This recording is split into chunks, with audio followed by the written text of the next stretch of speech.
小学5年生の時に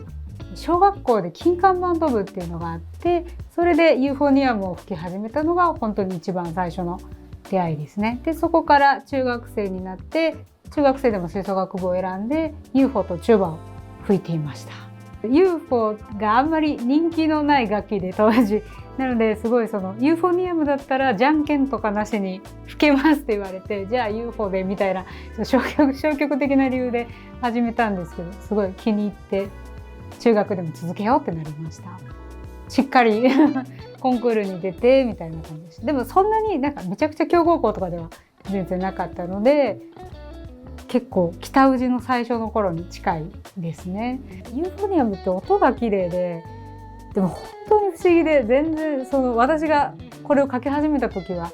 本当に何て言うんですかね、あんまり一般の方に知られてなくて、 UFO 吹いてるんだよって言っても UFO って何みたいな、 UFO みたいなのがもう定番の決まり文句だったんですけど、そのユーフォニアムって土台もできるしメロディーもできるし、すごい結構いいとこ取りの楽器で音も綺麗でっていうところがあって、こんなに魅力的なのになんでみんな知らないんだろうって当時は思ってたので、そこが魅力なのかなみたいなと思います。子供の時って結構傷つくんですよね。全然わかんないとか言われると。だからなんか今のね小学生の子たちが見たことあるアニメのとか言って話が膨らんでくれたら嬉しいなって思ってます。チューバはまだね大きくて目立つんでみんな知ってるんですけど、そうないですよね。普通トランペットとかそうなんですよ。ちょっと渋い楽器ではあるんで、でも今となってはそれが良かったなって思います。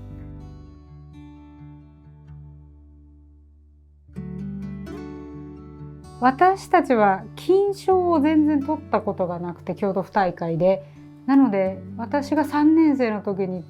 初めて金賞を取った時が一番印象に残ってます。金賞って取るの大変だなと思って、ね、久美子たちは結構金賞普通に取ってますけど、やっぱ金賞って大変っていうのが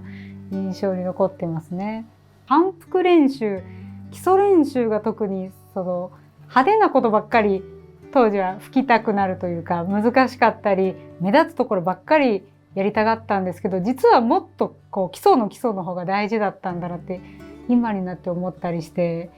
ああいうなんか練習のこう順序立てというか正しい練習の仕方みたいなのをもっと学んでたらよかったなと思ったりはしますね。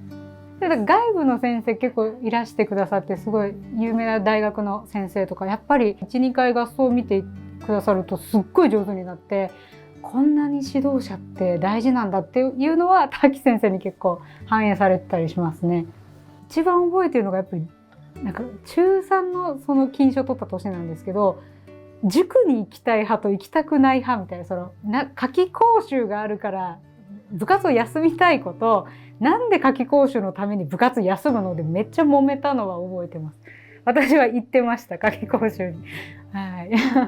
一期の斎藤葵ってキャラが受験でって揉める子が出てくるんですけど、かなりまんまみたいな感じですね。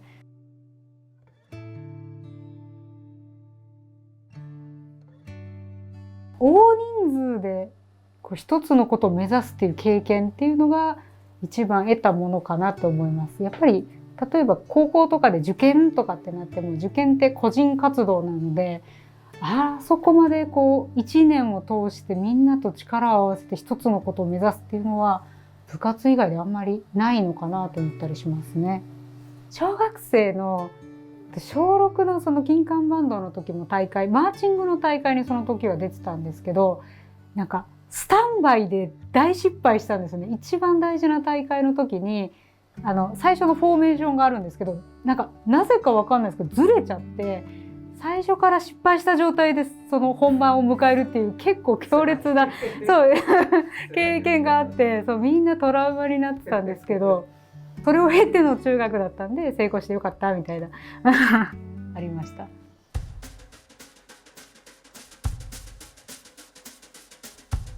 リアルな感情を覚えてるうちに書きたいなとは思っていて、それでその当時20歳とかかね、 UFO を書いた時は20歳とかなんですけど、学生時代の記憶がもうリアルなうちに自分の近い経験のものを書いておこうと思ったのが一番大きい理由ですね。消化しきれずみたいなところがあって、本にして結構客観的に見ることもできてよかったなって今になると思いますけど、当時は結構揉めに揉めたりもして結構なんか金賞を取って大団円みたいな感じだったんですけど、まあそうは言っても結構喧嘩もしたりいろいろあったなと思って、それをなんか書いたら面白いなと思って本にしました。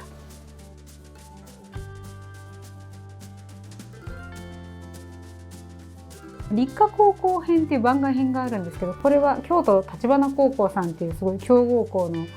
に取材させていただいて、それとか私自身が強豪校にいたことがなかったので、強豪校の日常ってどんな感じかなと思って、どういう声掛けをしているのかとか、練習風景どんな感じかとか、先輩と後輩ってどういう接し方をしているのかなっていうのを見に行った感じですね。当時から取材を私が普通に個人的にしてる子もその京都橘出身の子で、ご縁があるのですごい応援したりしています。発表は結構何回もこれまで見たことがあって、そのいろんなところでイベントとかで見てたんですけど、その練習風景見た時にこれが強豪校かと思って、私自分が中学の頃一生懸命練習してたと思ったんですけど、違うなと思いました。その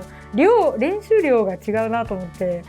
すごいなんか結構カルチャーショックでしたね。取材して初めてわかる強豪校の裏側というか、練習量も多いし質なんかすごかったですね。足揃え、なんか京都橘って特徴的なダンスステップみたいな、あれがなんか尋常じゃなかったですね。近くで見るとすごいと思って、学生さんがあと主体的になってその全てのなんていうんですかね、活動を統括していて、顧問の先生があれしなさいこれしなさいではなくて、もう生徒たちが運営してるっていうのが結構すごいなと思いました。これが強豪校なんだなっていうふうには。一回大阪桐蔭さんがなんかUFO の京阪電鉄さんとのイベントで来てくださった時に、なんかとんでもないなんかすごかったんですよね。演出なんていうんですか、あれとかも見てはあと思って、すごいなと思いましたね。大体出てくださる学校シンプルに上達してる気がしますね。なんか録音とかも発達してて、自分の音を客観的にこう簡単に記憶できるようになってるからかわかんないんですけど、全員上達してるなっていうのが。でアンサンブルコンテストとかも吹奏楽部経験者の子たちをこう集めて、みんなに話を聞いて面白いネタを教えてほしいとか言って聞いて、結構いろいろヒアリングして、そこから上がってきたものをこう小説のネタに入れ込んだりしてました。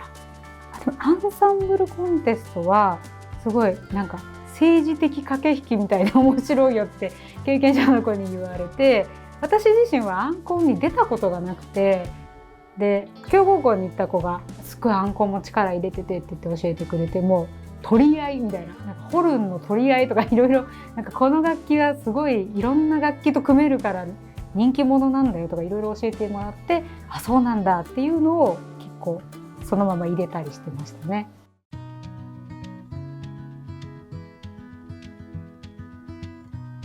響けユーフォニアム自体が前向きな物語っていうのは一つ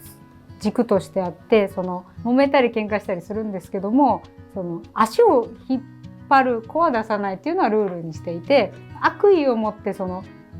こう部全体の足を引っ張ってやろうっていう子は基本的にいなくて、みんながみんなの正しさのために動いてて、それがぶつかってるけど、なんかその正しさをこうみんなでじゃあどれが一番すり合わせていけるのかなっていう、その現実的な妥協点っていうのを探ったりっていうのを目指すお話にしようと思っていて、どうしても現実だとやっぱりもっといろいろ起こりはするんですけども、この UFO っていう物語に関してはそこはラインは決めとこうっていうので決めてますね。揉めてはいるんですけど、みんなその自分たちの正しさのために頑張ってるのであって、部活を最悪にしてやろうとか思って喧嘩してないっていうのが、なんか結構やっぱりリアルというか、みんな正しさのために動いてる現実もそうだよねみたいなニュアンスはあるかもしれないですね。やっぱ、金銀銅って明確につけられるので、結構引きずるんですよね。みんな引きずってしまうので、なんかそこは自分の中で印象に残ってるというか、一生忘れないんじゃないかなというふうに思いますね。結果が出るっていうあそこまでシビアに出ることってあんまりないので、結構響けユーフォニアムアニメが初め放映された時にリアルすぎて読めないとかリアルすぎて見れないって意見が思い出して辛くなるって結構ね経験者の方から言っていただいてというのはあれなんですけど言われることが多くて、でもそれぐらいやっぱりリアルな作品だろうなっていう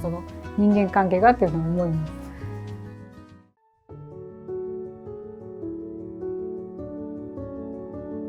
びっくりしましたね。今でも信じられないところはありますけど、アニメ化すると思って書いてなかったので、アニメになった時はすごい驚きましたし、特に京都アニメーションさんって映像が素晴らしくて、ピストンが動いてる演奏シーンとかは見たことがなくて、アニメでこんなことが実在するんだとか可能なんだと思ってびっくりしました。こんな風に金管画とか木管とか楽器を演奏するシーンがここまで大人数でリアルにっていうのはあんまり見たことがなかったので、特に特別というかすごい作品だなというふうに思いますね。ちょっと信じられないこだわりと思って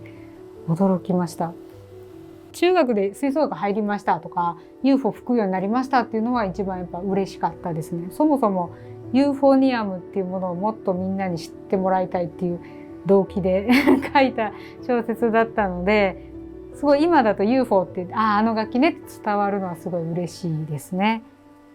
結構あとはユーフォニウムユーフォニアム論争っていうのが私が学生の頃はあって、 UFO って呼び方が何通りかあったんですけど、結構アニメの影響のおかげでユーフォニアムになったって言われて、すごいそんな影響を自分が持つとはと思ってびっくりしました。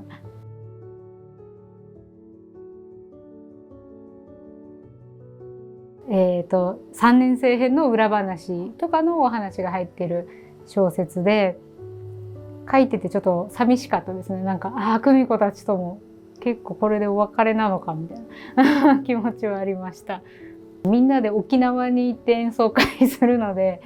なんかそこはすごい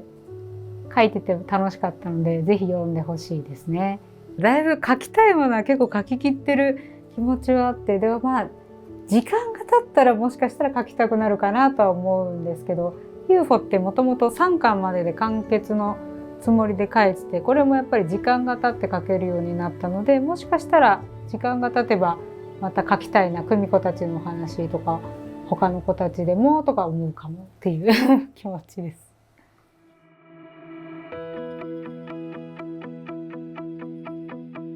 吹奏楽部ってやってる時には結構強豪校と自分たちの演奏を比べたりとか、もっと足りない、なんかもっともっと上手くならなきゃみたいな気持ちになってしまうんですけど、そもそも楽器吹けるってすごいっていうところを伝えたくて、もう私最初に UFO を吹いた時にやっぱり音が出るまですごく大変で、それがなんか吹きこなせるようになって、楽譜が再現できるようになって、合奏できるようになってっていう段階を踏んでたんですけど、本当にできるようになるとできなかった時のことをすごい忘れてしまいがちだと思うんですけど、まず吹ける努力、そこまでして努力っていうのが素晴らしいと思っていて、すごいどうしてもコンクールに出てると結果がなんかダメだったら自分たちの夏が否定されちゃったような気持ちになる子もいると思うんですけど、そもそも本番に出て演奏して偉いみたいなところを本当に伝えたくて、皆さんすごく頑張ってて、とても努力されていて、本当に素晴らしい経験をされてるなっていうふうに思うので、なんかあんまり結果ってならずに本番自体を楽しんでほしいなっていうのがすごい思ってる気持ちですね。本当に悔いのないようにっていうのが、私が小6だったかな、さっきもマーチングで失敗したのが結構10年ぐらい夢に出るぐらい引きずるとか怖いトラウマになってて、なんかその時にやっぱ後悔っていうめちゃくちゃ強く残るんですよね。やらなかった後悔とか。だから思い切ってやってみた後悔よりやっぱやらなかったとかやれなかった後悔の方が強いと思うので、臆病な気持ちより一回踏み出してみる気持ちを強く頑張ってほしいなというふうに思いますね。